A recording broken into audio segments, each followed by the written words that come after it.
2024 के लोकसभा चुनावों की तैयारियां जोरों पर हैं। चुनाव आयोग की ओर से भी फेक न्यूज पर लगाम लगाई जा रही है ताकि ये सुनिश्चित किया जाए कि वोटर किसी भी तरह से भ्रमित ना हो। लेकिन एक चुनौती जो चुनाव आयोग के सामने आती है वो है फर्जी वोटों की। इन्हीं चीजों से निपटने के लिए चुनाव आयोग ने चैलेंज वोट और टेंडर वोट का प्रावधान भी रखा हुआ है।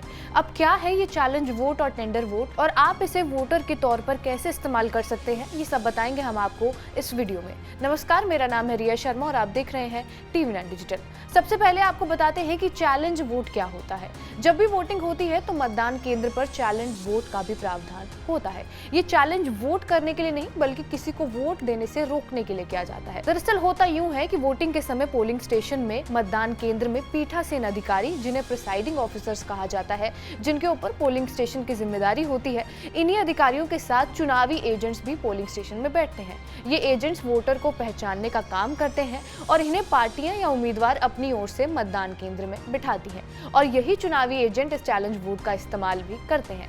इस चैलेंज वोट के लिए उन्हें एक फीस भी देनी होती है, लेकिन इसका इस्तेमाल वो कब करते हैं ये भी आपको बता देते हैं। दरअसल जब कोई वोटर वोट देने वोटिंग केंद्र पर जाता है और उसी समय पोलिंग स्टेशन पर बैठी चुनावी एजेंट को अगर ये शक होता है कि ये गलत वोटर है और ये फर्जी वोट दे रहा है, तो ऐसे में वो चैलेंज वोट का इस्तेमाल करते हैं। ये एजेंट अधिकारी के सामने चैलेंज वोट करता है और साथ में 2 रुपए की फीस भी देता है। कुल मिलाकर वो अधिकारी को चैलेंज करता है कि ये वोटर गलत है और इसकी जांच की जाए। इसके बाद अधिकारी बाकी कागजों के साथ इसकी जांच करता है और फिर जांच करने के बाद वोटर को वोट देने का अधिकार मिलना है या नहीं वो तय किया जाता है।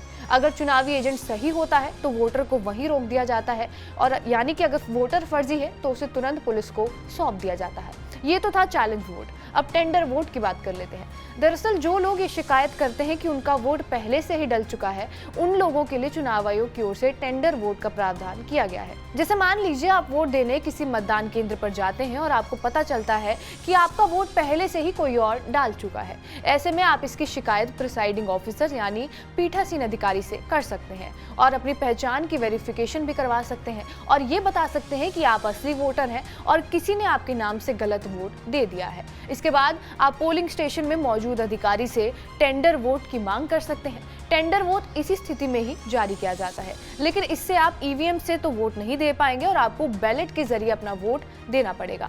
आप इस टेंडर वोट के जरिए पुराने वोट को चैलेंज कर सकते हैं और नया वोट डाल सकते हैं। चुनाव आयोग के नियमों के सेक्शन 42 के अनुसार टेंडर वोट की व्यवस्था की गई है, जिसके लिए पीठासीन अधिकारियों को पहले से खास दिशा निर्देश दिए जाते हैं।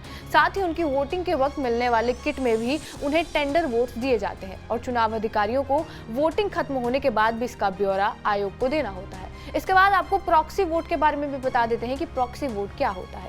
यदि आप सर्विस मतदाता यानी सेना और अर्धसैनिक बल में तैनात हैं और अपने चुनाव क्षेत्र से बाहर हैं, तो परिवार के किसी सदस्य को आप अपने बदले वोट डालने के लिए लिखित में नामित कर सकते हैं। पीठासीन अधिकारी यानी प्रिसाइडिंग ऑफिसर लिखित रूप में उसकी जांच के बाद नामित व्यक्ति को वोट डालने देगा।